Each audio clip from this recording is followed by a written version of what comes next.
capítulo 4. Vamos a iniciar este capítulo ahora. Después de haber escuchado un mensaje de Pablo a Timoteo acerca de los obispos, acerca de los diáconos, acerca del papel de la mujer en la iglesia, acerca de el evangelio mismo, cómo fue enseñado en la iglesia en la iglesia general, en el transcurso de la transición de la iglesia. Pablo habla de algunas cosas que son muy importantes aquí y terminaron el capítulo con un mensaje que alienta mucho cuando leemos este pasaje, sobre todo del versículo 16 del capítulo 3. Pablo expresó cómo Cristo se encarnó, cómo fue que vino, fue vindicado, quién dio la certeza de su muerte, de su sepultura y resurrección, quiénes fueron los testigos de esto. Pablo proclama también cómo fue enseñado a todas las naciones. Pablo dice que el mundo, no todo, pero sí en vista de que ha sido enseñado este mensaje del Evangelio, ha sido creído en el mundo. Y también Pablo sustenta cómo Cristo ha sido recibido en gloria. Y esto es un pasaje muy importante cuando hablamos del Evangelio. Una de las cosas que vemos cuando estudiamos Timoteo es que Pablo va a tratar algunos asuntos muy doctrinales en esta carta, en esta y especialmente en esta y en la segunda, en la carta a Tito. También Pablo va a tratar algunos asuntos que son doctrinales. Y ahora Pablo va a hablar acerca de algunas instrucciones que da Timoteo en vista de los tiempos peligrosos. Vamos a empezar con el versículo 1. Dice el versículo 1: el Espíritu dice claramente que en los últimos tiempos algunos abandonarán la fe para seguir a inspiraciones engañosas y doctrinas diabólicas. Una de las cosas importantes que quiero empezar con esto es que muchos allá afuera enseñan acerca de que el Espíritu Santo no es una persona, sino que es una fuerza, es algo impersonal. Pero si ustedes notan, en el versículo dice, el Espíritu dice claramente. La palabra dice, ¿qué implica? Que el Espíritu Santo, una fuerza no le puede decir a otro ni enseñar nada, como enseñan por ejemplo los testigos de Jehová. El Espíritu, aquí cuando habla del Espíritu, está hablando del Espíritu Santo. En otras palabras, Pablo dice, el Espíritu ha dicho claramente que en los últimos tiempos algunos abandonarán la fe. Ahora, Pablo ahora pasa a advertir a Timoteo de la apostasía que vendrá al fin del mundo. Entonces, la predicación de la apostasía en el versículo 1, quiero explicar esta palabra apostasía porque algunos, yo hablaba con un doctor que operó a mi mamá de la vista en San Salvador. Él es creyente, es salvo, él sabe que es salvo, sabe que está seguro en la salvación, pero tiene un pequeño problema. Y el problema que él tiene es con los apóstatas. Él dice esto: yo no creo que un apóstata sea un verdadero creyente. Ahora voy a hacer una pregunta: ¿a quiénes está escribiendo Pablo aquí? ¿A creyentes o a inconversos? A creyentes, especialmente ¿a quién? Timoteo. Y Timoteo era creyente, y él mismo dice, el Espíritu dice claramente, es decir, en otras palabras, Pablo está diciendo, el Espíritu está abriendo el entendimiento de los creyentes para que vean este problema. Y dice claramente porque vendrán algunos que van a hablar falsamente.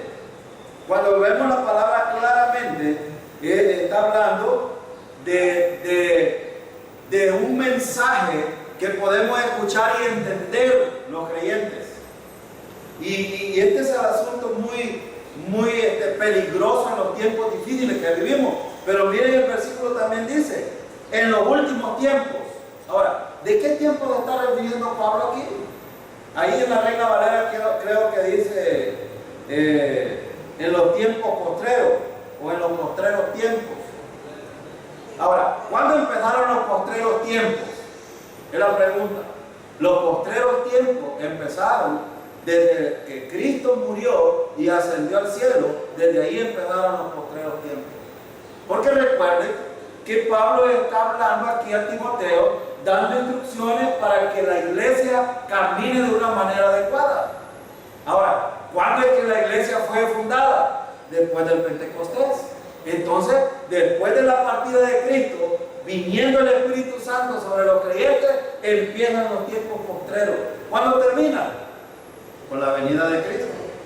Ahí terminan los tiempos postreros. Para la iglesia, termina con el rapto o la resurrección de los creyentes. Para los judíos de la tribulación y los creyentes gentiles de la tribulación terminan en la segunda venida de Cristo. Entonces, esos son los postreros tiempos. Es decir, iniciaron con la iglesia y finalizan con la segunda venida de Cristo. Acordémonos que cuando hablamos de la venida de Cristo, el rapto está dentro de ese evento importante en cuanto a la segunda venida de Cristo. Entonces, Pablo va a hablar aquí de que algunos abandonarán la fe. Ahora, la pregunta aquí, ¿a qué se refiere cuando Pablo dice algunos apostatarán de la fe? La palabra fe aquí, el verbo significa, y quiero hablar un poco de esto, de esta palabra, apostatar, porque algunos tienen muchos problemas con esto. Los apóstatas no son inconversos, son creyentes, porque la palabra apostatar en el griego significa separarse o apartarse. ¿Y quién es el que puede apartar? Viene que esto pareciera ilógico, pero nadie se puede apartar de algo a menos de que ya haya estado ahí. ¿Sí o no? Un inconverso que haya estado en la iglesia, voy a poner un ejemplo, un inconverso que estuvo por mucho tiempo en la iglesia y después, ese no es un apóstata, porque nunca fue un verdadero creyente. Ese solo fue un religioso que estuvo dentro de la iglesia y jamás se apartó, porque nunca fue parte de ella. Se apartó tal vez de la iglesia local, pero no de la iglesia del Señor, porque nunca lo fue. En este sentido, la apostasía ocurre cuando creyentes se apartan del verdadero evangelio. ¿Qué quiere decir la palabra fe en el versículo 1? La palabra fe ahí no significa la fe que tenemos nosotros naturalmente para la salvación. No siempre la fe significa fe para salvación, para justificación. Aquí está hablando Pablo. Noten lo que dice Pablo. Dice, abandonarán la fe. Ahora, ¿puedo abandonar mi fe yo? ¿Puedo abandonar mi fe? Estoy hablando de la fe natural. ¿La fe que me salva? No la puedo abandonar. Ni ella me abandona. Pero sí puedo abandonar aquello en lo cual ya estoy dentro de ello. Ahora yo pregunto una cosa para que entendamos más el caso. ¿Qué es lo que nosotros tenemos por medio de la palabra entonces ahora? La sana doctrina. Entonces, cuando hablamos de la fe, en este contexto, se refiere de la sana doctrina. Y específicamente del Evangelio. Pues ahora voy a hacer una pregunta. ¿Puede apartarse un verdadero creyente de predicar un falso evangelio? Claro que sí. Pudo haber escuchado el evangelio, pudo haberlo entendido el evangelio, pudo haber creído en el Señor por medio del evangelio, haber sido salvo por medio del evangelio, pero de repente apartarse. Esto sí se puede hacer. Entonces Pablo lo que está diciendo aquí es que algunos van a apostatar, o sea, se van a apartar. Y esto se ha dado mucho a lo largo de la historia de la iglesia. La apostasía final estará relacionada con la manifestación del anticristo. Es decir, es como la cúspide de la apostasía que el diablo usa para sacar a muchos creyentes y apartarlos. Ahora ustedes me pueden preguntar, bueno, la apostasía fue revelada por Cristo? Sí. Mire, vaya Marcos capítulo 13. Rápidamente, mire lo que dice Marcos capítulo 13 en cuanto a este tema. Marcos 13, versículo 22. Mire lo que dice el versículo 22.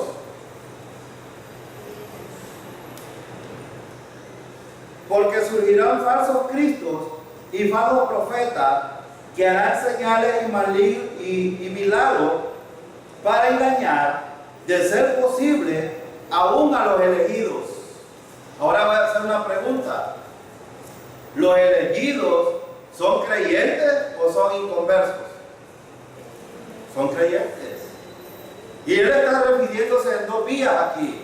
Si aplicamos esta verdad a la iglesia de hoy, puede por ejemplo, un creyente apartarse de la verdad. Y Pablo estaba hablando precisamente un mensaje para la iglesia. Aunque en el contexto de Marcos capítulo 22, él está hablando de los últimos tiempos. Él está hablando del tiempo de la tribulación. Muchos elegidos, es decir, en este caso de los judíos, serán apartados del mensaje correcto. Y por eso era importante tomar esto. Cristo mismo dijo que de ser posible, noten que no está diciendo Cristo, los verdaderos judíos o los elegidos se van a apartar todos en una fracción, hablando del todo, como los judíos. No, él dice de ser posible a los elegidos. Entonces esto es importante. Y Pablo también lo dijo en 2 Tesalonicenses 2:3, no lo vamos a leer, pero también Juan, en 2 de Juan 2:18, habla de este tema. Ahora entonces, cuando hablamos entonces de la apostasía, nosotros podemos ver que antes de todas estas cosas vendrán muchos predicando falsos mensajes. ¿Tenemos hoy en día falsos mensajes? Claro que sí, claro que sí. Ahora, ¿hay verdaderos creyentes predicando mensajes equivocados hoy? También. ¿Hay inconversos en la iglesia? Voy a decir iglesia evangélica para que se entienda. ¿En la iglesia evangélica predicando falsos mensajes también? Sí. Y cualquiera puede ir, pero ¿cómo es posible que haya falsos creyentes predicando mensajes falsos también en las iglesias? Si hoy en día hay un montón de pastores que no son salvos. Muchos pastores hoy en día no son salvos y están predicando mensajes equivocados. Y es lo que Pablo está diciendo aquí. Por eso dice aquí, ¿cuál es el peligro aquí? Entonces, en vista del versículo 1, que los creyentes no debemos de olvidar el mensaje del evangelio y no apartarnos de la sana doctrina. Ahora, ¿cómo puedo descubrir yo que un evangelio es falso? Simple y sencillo. Hoy usted enciende la televisión o la radio y escucha cualquier mensaje. Hay algunos mensajes que ni siquiera mencionan a Cristo crucificado y a Cristo resucitado.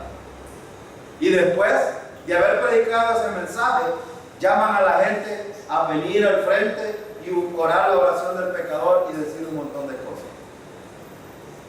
Esto es terrible, porque están haciendo cosas que ni siquiera la Biblia lo expresa. Pero mírenlo, el versículo también dice, abandonarán la fe para seguir a inspiraciones engañosas y doctrinas diabólicas. Este asunto es muy importante. ¿Saben por qué? Porque todo mensaje que no tiene que ver con la palabra de Dios o que tiene que ver con una mezcla de lo que la Biblia enseña, entonces es un mensaje, no lo digo yo, lo dice el versículo, dice que son inspiraciones engañosas y doctrinas diabólicas. ¿De dónde provienen todas las doctrinas falsas? Cualquiera puede decir, bueno, hay pastores enseñando mensajes diabólicos hoy. Y no estoy hablando de mensajes subliminales en sí, no, usan la Biblia para predicar mensajes equivocados. ¿De dónde proviene eso? Del diablo. Del diablo. Y lo digo con libertad porque el versículo lo dice, no lo digo yo. Ahora, fíjense que el escuchando espíritus engañadores. Esta es la raíz de la apostasía. Hermano, ojo, no hay que escuchar a esos espíritus que engañan. Y cuando habla de espíritu, aquí está hablando de la esencia de un mensaje equivocado que podemos escuchar en la radio, en la televisión o en cualquier medio allá afuera que podamos ver. Ahora, Pablo dice que la apostasía vendrá por 3 razones. Y vamos a ver las 3 razones. Espíritus engañadores harán que cristianos los escuchen. Lo dice el versículo 1. Miren, dice el versículo, para seguir a inspiraciones engañosas. ¿Qué quiere decir la palabra seguir? Eso significa que alguien está escuchando y está dándole seguimiento a ese tipo de mensaje.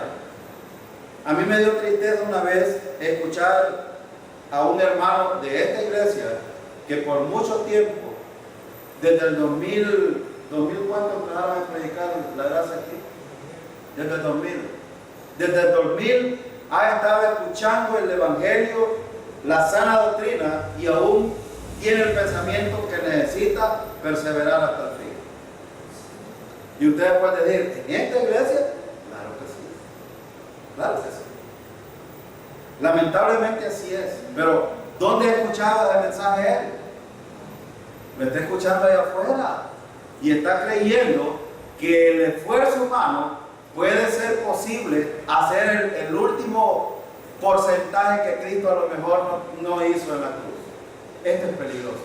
Por eso Pablo dice, tengan cuidado de no seguir esos espíritus engañadores. También en el versículo 1 dice, por la enseñanza o doctrina impartida por demonios. Terrible. Esto debiera de despertar el interés de los pastores que no se sientan a estudiar la palabra del Señor. Y cuando digo estudiar, es en el sentido de escudriñar contexto, contenido y comparar los pasajes que pueden dar luz de la interpretación bíblica y no de la interpretación del que estudia el pasaje. No es lo mismo que yo dé una interpretación mía de la interpretación que la Biblia ya tiene. No es lo mismo. Y por eso es que la gente allá está tratando de luchar y de hacer muchas cosas para la salvación y para la santificación. Y van a ver ustedes qué dice Pablo en cuanto a esto. Entonces, Pablo advierte acerca de los medios por los cuales van a llegar este problema de mensajes que van a permitir que los unos creyentes se aparten de la verdadera doctrina o de la sana doctrina. Ahora, la forma de salvar a la iglesia de la apostasía, entonces, es enseñando la palabra del Señor. Ahora, vamos a ver el versículo 2 y miren qué dice el versículo. Él habla de enseñanza aquí. Miren en el versículo 2 cómo dice. Dice, tales enseñanzas provienen de embusteros hipócritas que tienen la conciencia encallecida. Fíjate bien, ¿cómo le llama Pablo aquí a estos maestros o a estos pastores que enseñan estos mensajes que no provienen de Dios, sino provienen del diablo? Miren cómo les dice en esta versión, estoy usando la versión internacional, y dice el versículo, tales enseñanzas provienen de embusteros. ¿Y qué es un embustero? Un mentiroso. Ojo, en las iglesias, hermano, hay mentirosos hoy por hoy. Claro que sí, hay muchos mentirosos. Y ojalá que algún pastor, uno tan solo, que fuera infectado con la palabra del Señor esta noche, que escucharan este mensaje, que por lo menos cambiara su manera de pensar en cuanto a la palabra del Señor e infectar a la iglesia con la gracia de Dios, sería una ganancia para muchos. Hay mega iglesias hoy por hoy en Estados Unidos y en todas partes del mundo llenas de puros religiosos perdidos porque estos mentirosos les han enseñado cosas perversas. pero también déjenme decirle también a los que escuchan, que ellos son responsables de no ir e investigar lo que la palabra del Señor enseña. Hermano, cada uno de nosotros es responsable de ir y escudriñar como los hermanos de Berea hacían. Verificar si lo que la palabra del Señor dice es verdad. Y aquí Pablo está diciendo que estos son mentirosos. Y miren lo que dice también. Dice hipócrita. ¿Y quién es un hipócrita? Es uno que tiene doble moral. Uno que se presenta de una manera, pero detrás de él hay un andamiaje escondido. ¿Cómo lo hacen los grandes predicadores en las cruzadas hoy? ¿Qué creen ustedes que hacen algunos predicadores famosos como Benny Hinn? Tienen un ministerio grande de gente que por un puntero le está diciendo cosas, características de los enfermos, para que después él vaya directamente y mencione algunas enfermedades de los creyentes. Son cosas engañosas que usan ellos. Y la gente les aplaude muy bien porque hacen cosas. Yo no dudo de que mucha gente se haya sanado en alguna cruzada porque han puesto su confianza en el Señor. No dudo eso. No estoy hablando tampoco de eso. Estoy hablando de las mentiras que ellos dicen disfrazadas por una, bueno, la palabra hipocresía viene de máscara. Es decir, que tienen una máscara puesta delante de la gente, pero por detrás tienen otra actitud o tienen otro pensamiento. Y el versículo también dice que tienen la conciencia encallecida. Ahora, cuando hablamos de la conciencia, ¿de qué hablamos? Tienen cauterizada la conciencia. Ahora, ¿qué quiere decir eso? Es eco, hermano, como que usted le hable a un necio. ¿Y el necio qué dice? El necio usted le está diciendo, no haga eso. No, yo lo voy a hacer, punto. Es de tener cauterizado. Es también como Pablo enseña, en otras palabras, un cauterizado de conciencia es alguien que ya está totalmente nublado en cuanto a la sana doctrina. Y por eso es necio y lanza mensajes equivocados. Hoy por hoy, hermano, usted ha tenido la experiencia a lo mejor. Ha ido a otro creyente a decirle, la salvación es por gracia, por lo que Cristo hizo en la cruz. Es suficiente lo que Cristo hizo. Y algunos dicen, no, a mí me han enseñado en la iglesia que es por obra y así voy a morir. ¿Qué pasa con ellos? Tienen la conciencia cauterizada. Ahora, ¿quién hace este trabajo? El diablo. ¿Cómo lo hace? Por mensajes errados. Eso es lo que vimos en el versículo 1. Por espíritus, inspiraciones engañosas y doctrinas diabólicas. Eso es lo que hace esto. ¿No dice Pablo que el Dios de este mundo ha cegado el entendimiento para que no le resplandezca la luz del Evangelio a los incrédulos? Y aún un creyente puede volverse cauterizada su conciencia. Ahora, no tengo tiempo para explicar mucho esto, pero es importante ver que alguien, por eso Pablo dice aquí encallecido, es decir, duro, pues. Ese ya es como cuando yo recuerdo que cuando yo tenía una novia en San Miguel, me decían mis amigos, ya echaste raíces, pues ahí. O sea, ¿qué me querían decir? Pues? Que como yo solo ahí pasaba todos los fines de semana, solo metido ahí bajo las naguas de la novia. Y él me decía, no hombre, vamos a pasear un rato, dejar la casa, ya echaste raíces. Bueno, es lo mismo. Es lo mismo, es decir, es alguien que está plantado en un pensamiento que nadie lo puede mover, en otras palabras.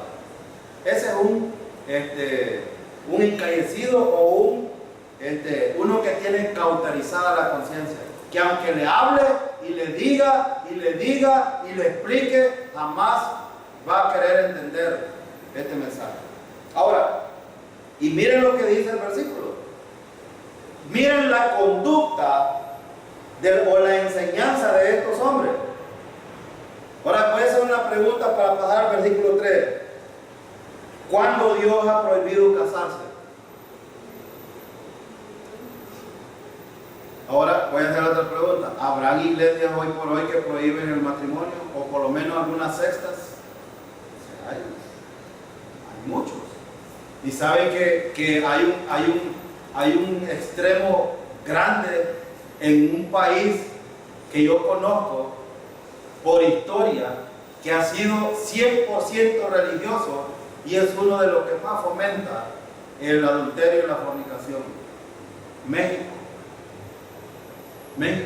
México promueve en las novelas promueve el adulterio, si ustedes ven, todos los mexicanos que son artistas, ¿se casan ellos? Pocos se casan.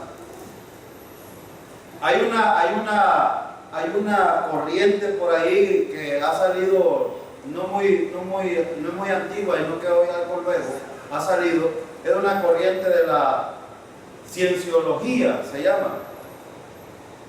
Y dentro de todos ellos está una corriente de mexicanos y estos artistas y todo ello, que ellos ven el matrimonio como algo que solo se puede hacer a niveles y a escalas espiritualmente hablando altas.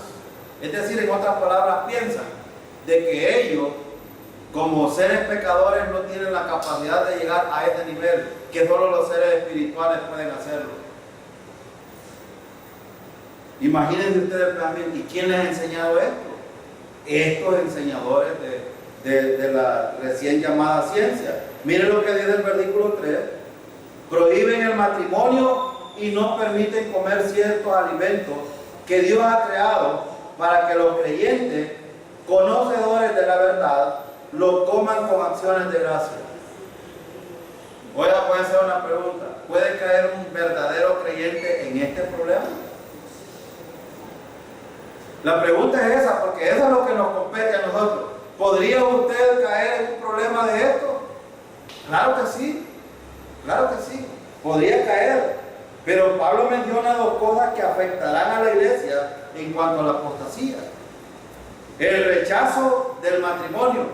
Fíjense que cuando un creyente genuino no quiere casarse y quiere estar así, le llaman comúnmente amancebado.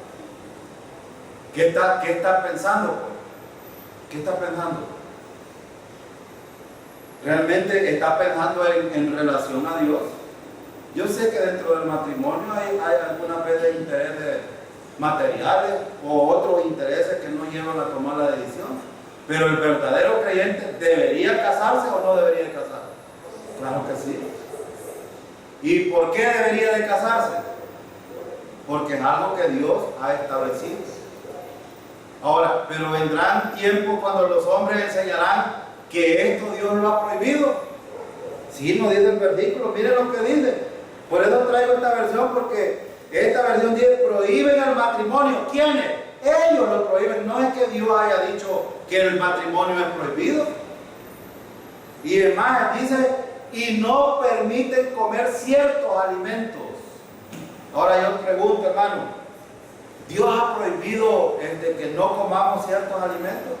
¿O podemos comer de todos los alimentos? El versículo es bien claro. El versículo bien claro dice que prohibirán, no permitirán comer ciertos alimentos. ¿Que quién? Que Dios ha creado, ¿para qué? Fíjense que esta versión dice, para que los creyentes, conocedores de la verdad, los coman con acciones de gracia. Un creyente que sabe la verdad, hermano, no debería de tener problemas con comer toda clase de comida. No tendría que tener el problema. Ahora voy a hacerle una pregunta. ¿Es pecado comer? Porque algunos a lo mejor que nos escuchan han de tener este mismo problema. ¿Es problema comer tamales de velorio?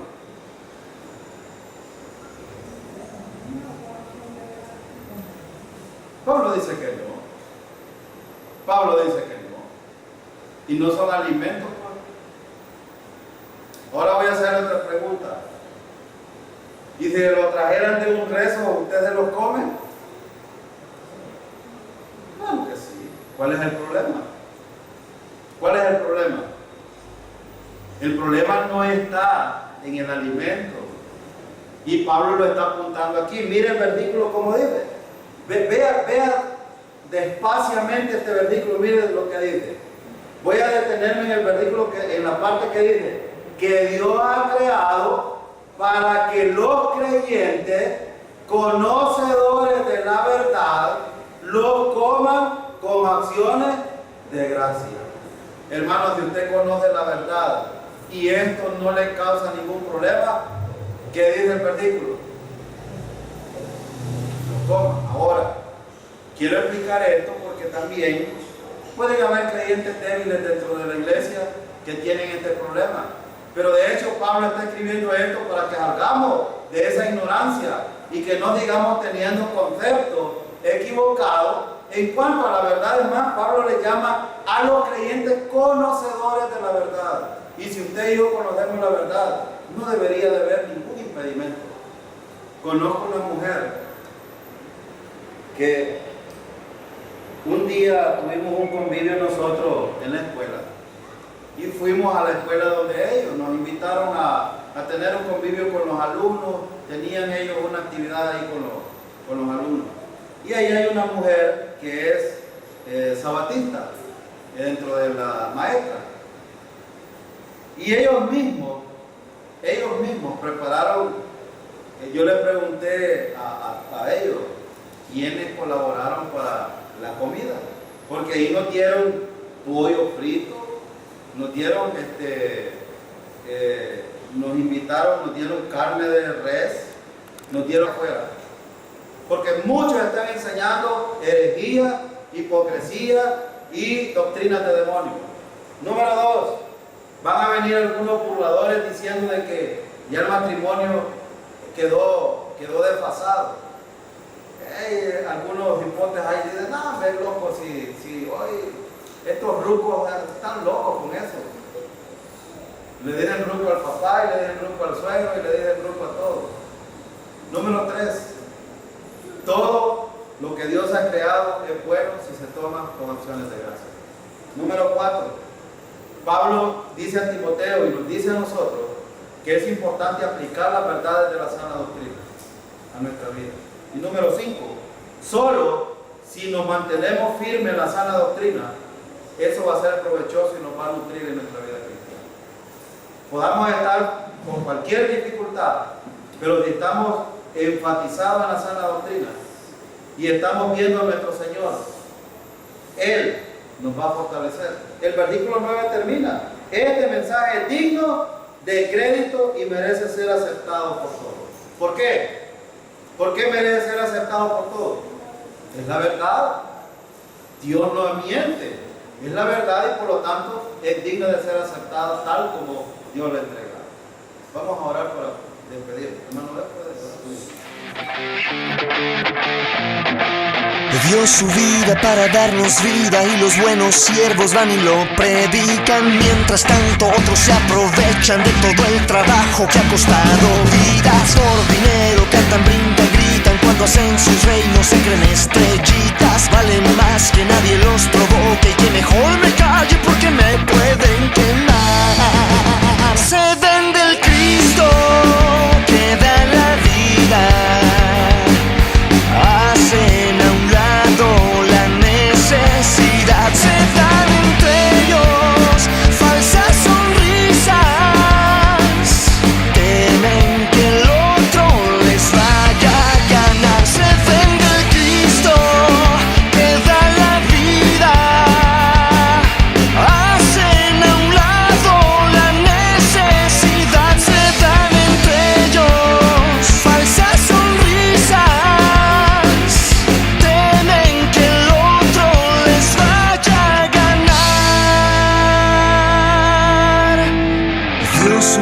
Para darnos vida sin vendernos nada.